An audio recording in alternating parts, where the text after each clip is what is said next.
Hello, everybody. My name is Dr. Izzy Justice, and I'm here with David Ross from River Run Golf and Country Club. Thank you so much, LGM Teaching Summit. Scott and Jeff, we're delighted to spend the next 30 minutes with you to talk about the human brain and golf EQ. David?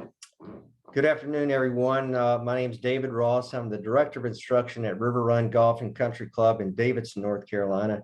And we look forward to 30, 45 minutes of informative information on the new world of golf EQ. Thank you, David. So by way of background, I'm a sports neuroscientist. Most of my work has been in the neuroscience space.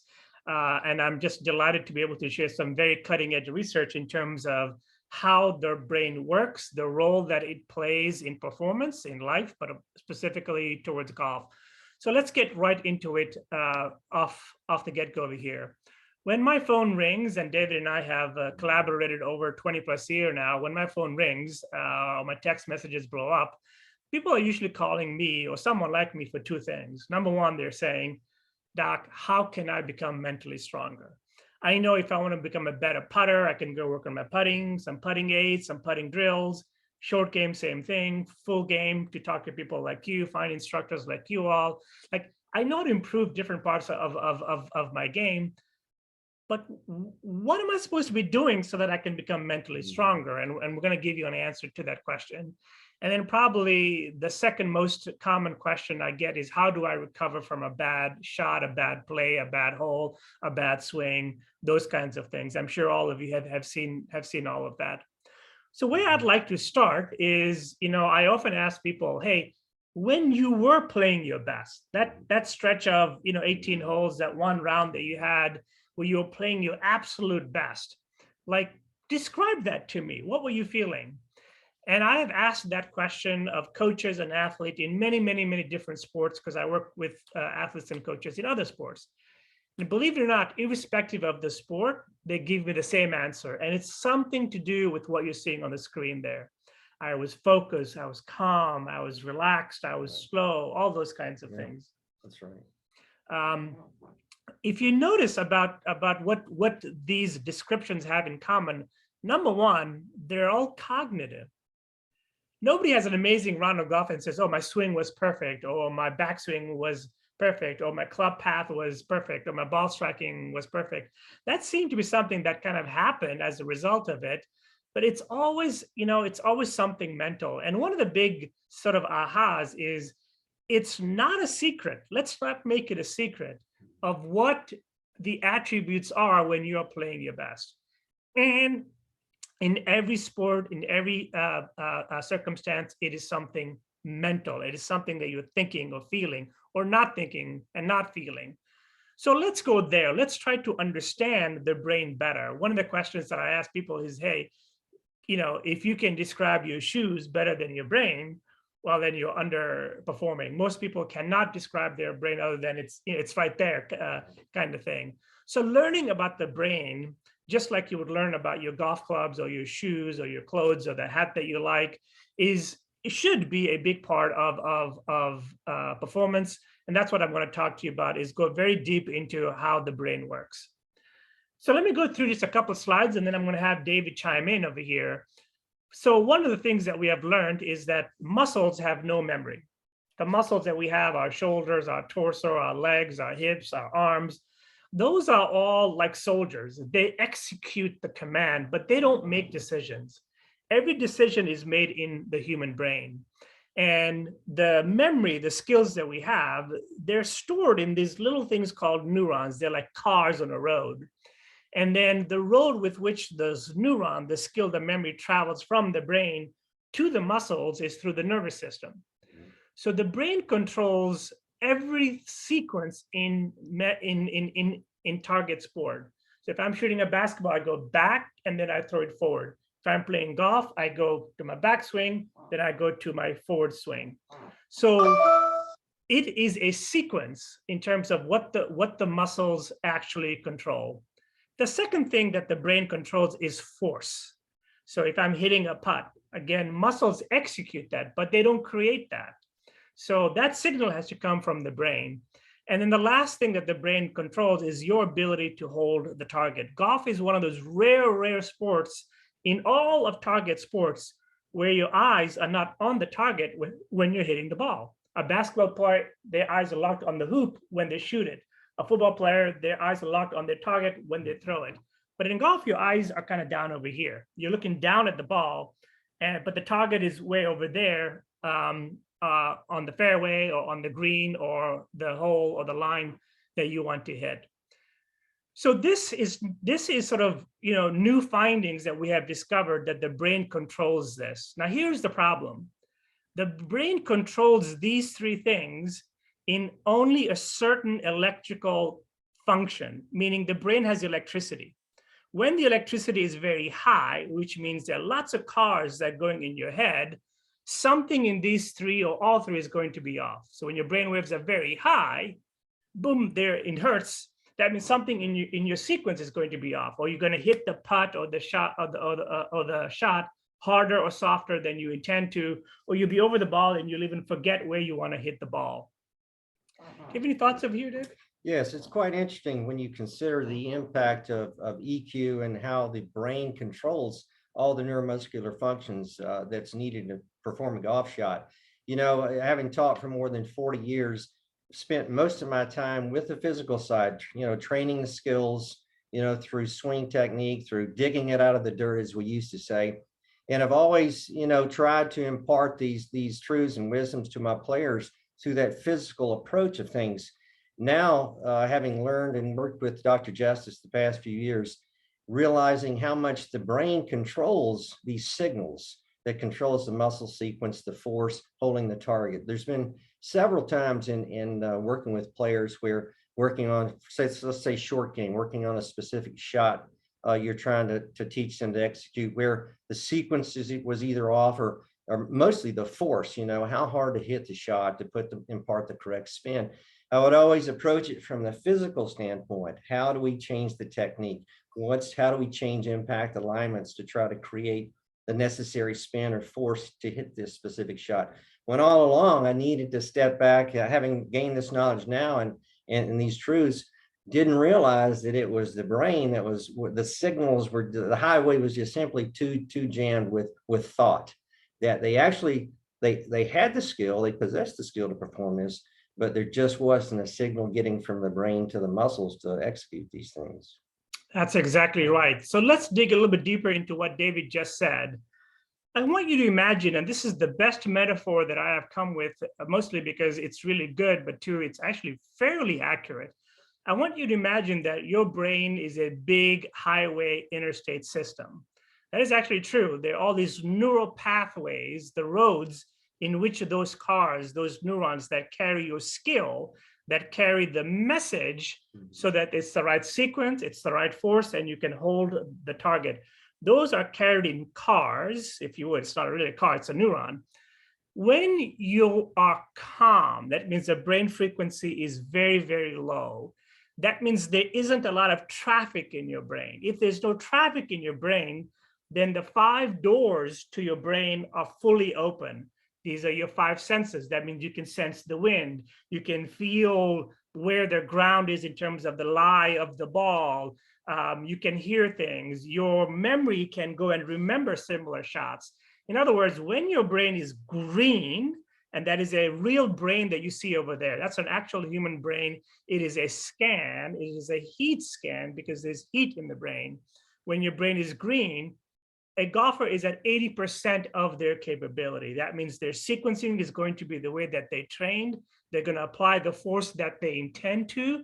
And when over the ball, they're going to naturally see the shot shape or the line of the ball as it is going through. Now, let's say that the frequency increases. Now, why would the frequency increase? Well, you start to have negative thoughts. Don't leave it short. Don't go left. Don't go right. I just missed a really short putt on the last hole. So you can see your brain's job is to analyze everything. And once it starts to do that, the color of the brain in terms of heat changes. If I take a deep breath, you can see my lungs expand. But when the electricity goes up, it's in a skull. There's no place for it to go. So the heat goes up. When there's more heat, there's more traffic. As there's more traffic, the doors to your brain from those 5 senses begin to get clogged up. Also, your memory, maybe a similar shot that you hit, so you know what adjustment to make, that also gets clogged up. And your brain power drops to 40%. Why? Because there's just no place for that traffic to go. And look what happens when you are in red. So when you're red, so red is a universal sign of something that is hot, which is exactly what's going on.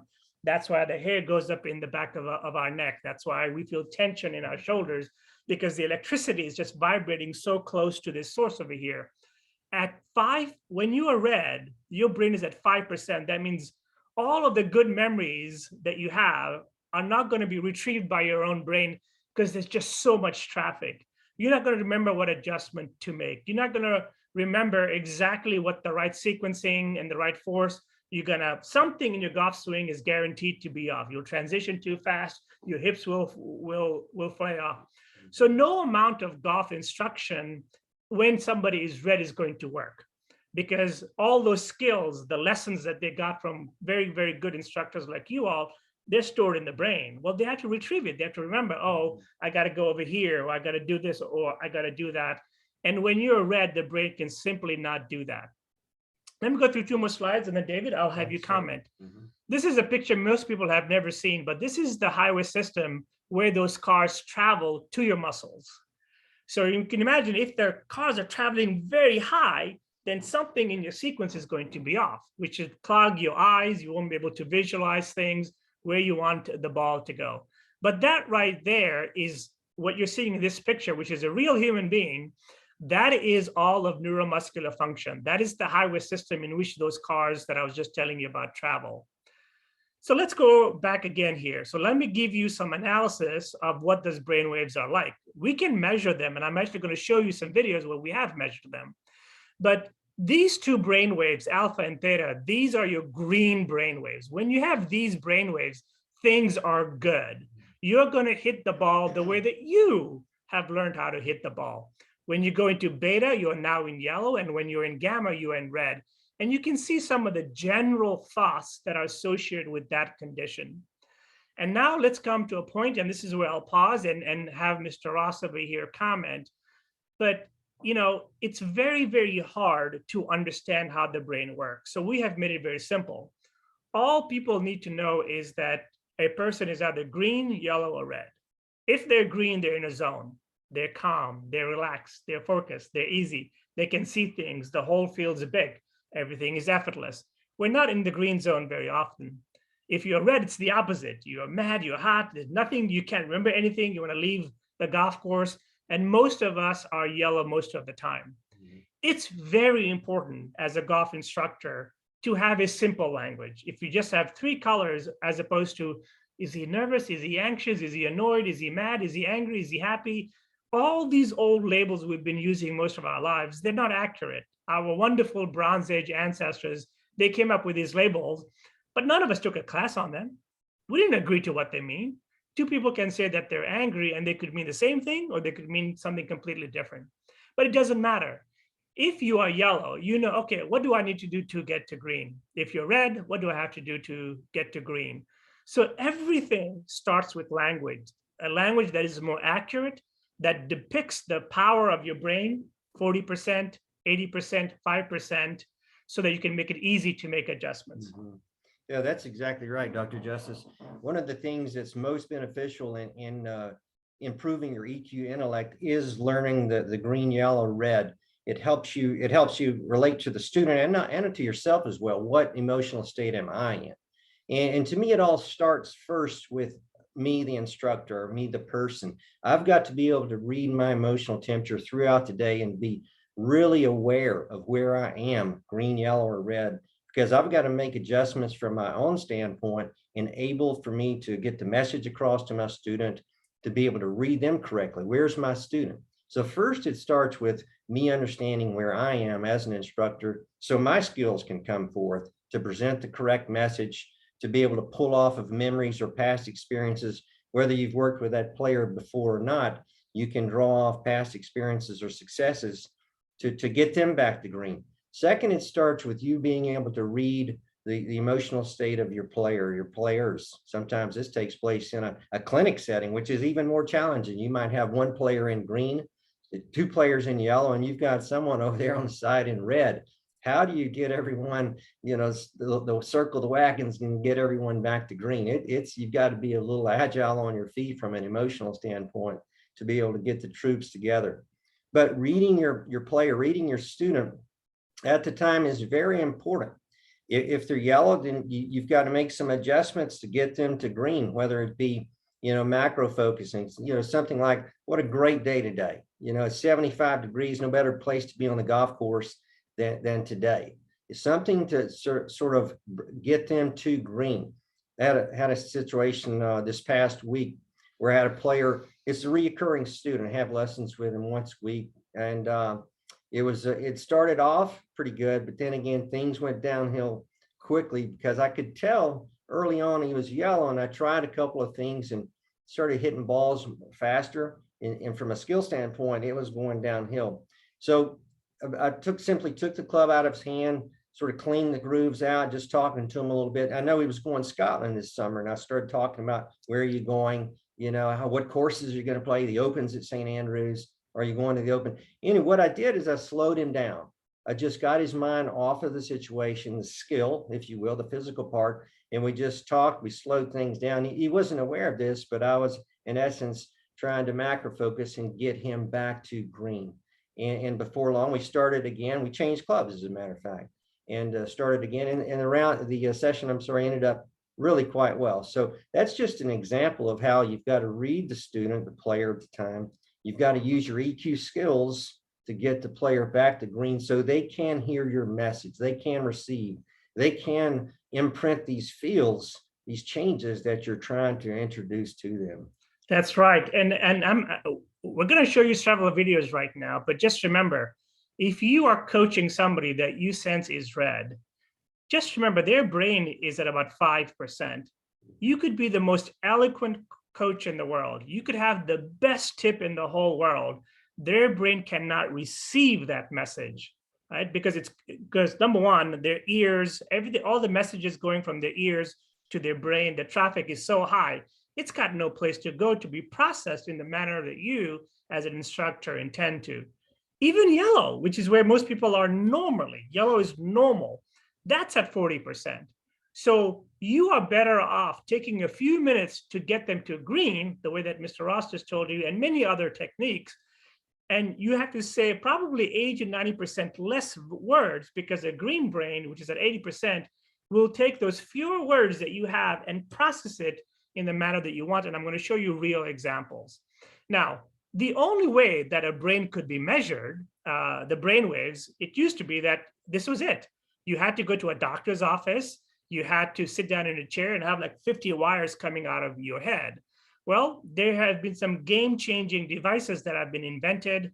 I am the person that invented the brain TrackMan. So it's like TrackMan, but we can actually see what's happening in the brain. And let me show you a couple of examples. So here we have two junior golfers from the combine that Mr. Ross just did. So this is a live image of the brain. And the brighter the colors that you see over here, that means there's more traffic. So let's just play one. It'll just take a few seconds. But I'm having this particular junior just throw a ball, which is also muscle sequencing and target sport, because you want to catch the ball with one hand. And I just want you to observe the amount of traffic that is in his brain.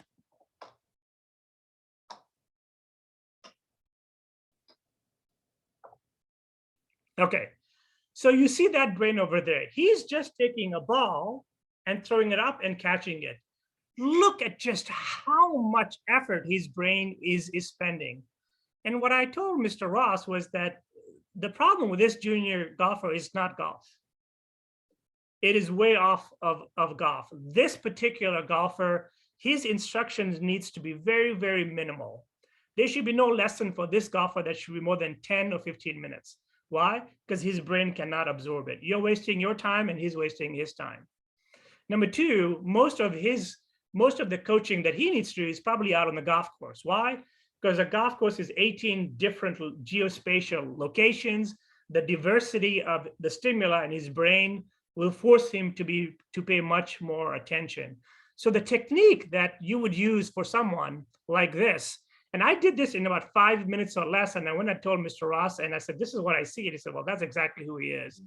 Now let's take a video of this other kid over here. Again, same device. And I'm just having him kind of squeeze those balls and relax the tension in his body. And just look at how completely different this junior golfer's brain is. So with this kid, or this type of a human being and brain, you can do anything you want. They will take whatever you have, so your adjustment is much different. With this junior golfer, his dispersion, his variation of his shots is going to be huge. He's going to hit some good ones and he's going to hit some really bad ones. He's going to be inconsistent. And guess what? It's got nothing to do with you or your instruction, nothing. He just has a brain that has so much traffic in it from life, not golf, just life, where his brain cannot absorb that. So the work that he needs is completely different. Now let me shift over here and I'll show you an actual pro golfer, and listen carefully because I'm going to have him do several things.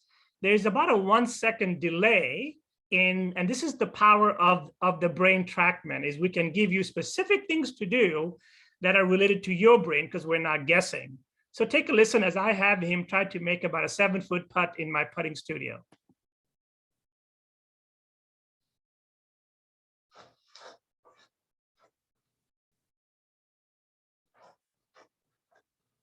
Okay, address the ball. All right. I want you to just take a deep breath, just one deep breath. Okay. So look at that. As he addressed the ball and started thinking, oh, I have to make this putt now, his brain waves were high. He was thinking about, I got to make this putt, this, that, the other. Then I trained him how to breathe, and then I had him take one breath. Look at the power of one structured breath, not just one random breath. It took his make percentage on that same putt from roughly about 5–10% to about 75–80%, simply by getting his brain waves down, which are now going to make sure that the sequence of his stroke are going to be fine, the way that he's trained to. The force that he applies on that putt is going to be good. And even though he's looking down, he can see where that ball is going to enter the hole. The brain controls muscle sequencing, force, and your ability to hold the target.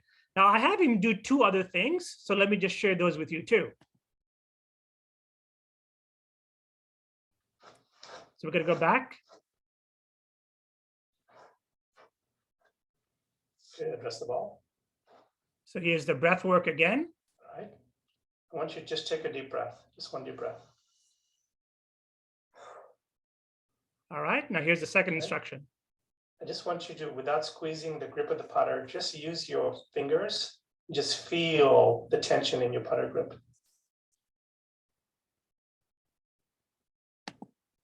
So there we go. So he's holding a putter in his hand.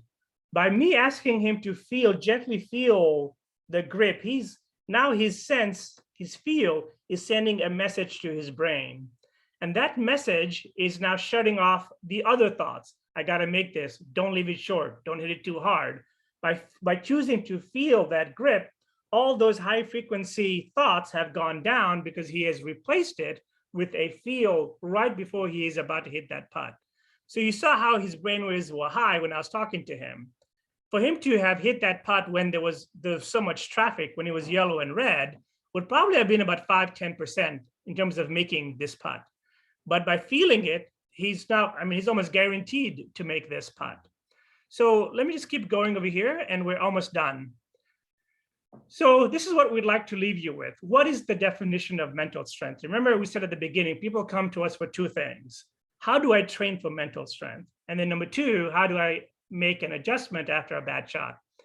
Let's make it very simple from a neurological perspective. Mental strength is really simple. It's your ability, a golfer's ability, to make the right adjustment. That's it. If you can make the right adjustment when you're playing golf after a shot, before your next shot, that is the simple definition of mental strength. Now remember, the adjustment is in your brain. Your brain has to remember its past inventory of experiences, of lessons, and say, oh, okay, in this situation, this is the adjustment that I have to make based on the shot that I hit or something that I did, and I'm going to make the right adjustments. And so we talk about choking and pressure, and all of us use that as a cliche, but it's really simple. Pressure is nothing more than very high brain frequency. The quantity of them is very high, and the intensity of them is very high. So what is the opposite of pressure? That means your brain waves are low, and the intensity of them are low also. That means you're green, right? That's why if you go back to the very first slide and we ask people, hey, what's it like when you're playing your best? They're basically describing the opposite of that. So it's very easy for us to complicate definitions, but just remember, mental strength is making the right adjustments, end of story, right? And if you've made the right adjustments, and you can train yourself, when you play a practice round of golf or you're teaching somebody how to play a practice round of golf, after a shot, okay, what adjustments do we have to make? And then pressure, which is a normal thing. We all feel it when the stakes are high. All that means is that your brain waves are high. Okay, well, I got to get them back down. And I showed you a breathing technique. I showed you a feel technique. And on the website, jiragolf.com, there are many other techniques over there that you can use. All right, David, I'm going to give you the last word here. Well, Dr. Justice, thanks for explaining these things to us. And it sounds that the key then is the fact when we're in pressure situations and we're underperforming, it's because there's too many brain frequencies and the intensity is too high. And having talked with you many times over this, the subconscious then is probably in control of our processes. It's not the conscious brain. How can we combat this subconscious? It after all is our number one enemy, our number one opponent in this process of EQ and training. That's right. Thank you, David. That's a really, really good question. Your subconscious is your number one enemy. I always tell people when you're playing golf, you have three competitors: yourself, the course, and the field. Many of you know that already. But when you say it's the first competitor is myself, what exactly am I meaning? Is it my whole physical body? No, it's your subconscious. Your subconscious is your library. It's your hard drive. It's the inventory of everything that has happened to you. After every shot that you hit, your brain is going to go to its internal Google engine and try to remember to give meaning to that shot. It doesn't go on the internet and Google search that. It goes to your own internet of only that is there. And the brain records everything that has ever happened in its life. So the reason the subconscious is our enemy is because it is where everything is stored, and we need to stop that so that we can be in the present moment. We want to be able to use our senses, train our brain to get to green, low frequency. If your brain is busy retrieving stuff from the subconscious, in a negative way especially, that means the frequencies are high. If they're high, it's over. Something in your golf sequence, putting, chipping, full swing, something that sequence or many things in your sequence is going to be off, right? There's no reason why you can make a birdie on one hole and a bogey on the other. Why? It's the same human being. You didn't become taller or shorter, or your IQ didn't drop, or those kinds of things. The only thing that's changing in your round of golf is the red, green, yellowness of your brain. And so, in many sports like basketball, the coach will call a timeout. Think about that. In many sports, they call a timeout. Why? Because the coach wants to help the team make the right adjustments. The great thing about the game of golf is that there's a natural timeout. The time between shots, it's a natural timeout. And so that's the time that we need to use to talk to the subconscious, to use these neuroscience hacking techniques, and to get our brain to green before we get to the next shot. Thank you, everybody. We hope that you have learned a lot. Thanks, everyone. All right. Take care. Take care.